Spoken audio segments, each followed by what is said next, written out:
Ces images sont celles de l'assaut contre Abu Bakr al-Baghdadi, tué dans la nuit du 26 octobre près du village de Barisha, dans le nord-ouest de la Syrie.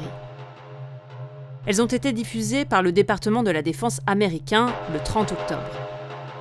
On y voit l'intervention des forces spéciales pour déloger 7 hommes, le calife de l'État islamique. Des hélicoptères, venus de la base d'Erbil en Irak, bombardent d'abord le site. Puis, des agents, commandos de la Delta Force, interviennent au sol avec chiens et robots militaires. Pour éviter la porte principale, qu'ils suspectent d'être piégée, les soldats font exploser une partie du mur d'enceinte et s'infiltrent dans les bâtiments. À l'intérieur, 9 personnes sont tuées.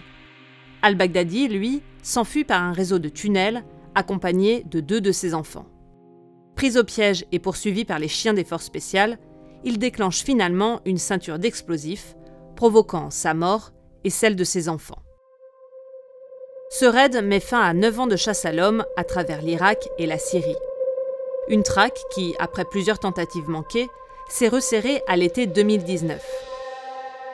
Un indicateur djihadiste, haut placé dans les rangs du groupe terroriste, prévient alors l'armée américaine. Al-Baghdadi se trouverait dans un complexe dans la province d'Idlib.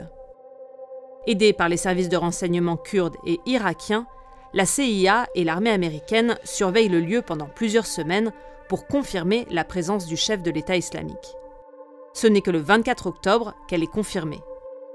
La Maison-Blanche est prévenue et le raid est lancé. Bakr al-Baghdadi is dead.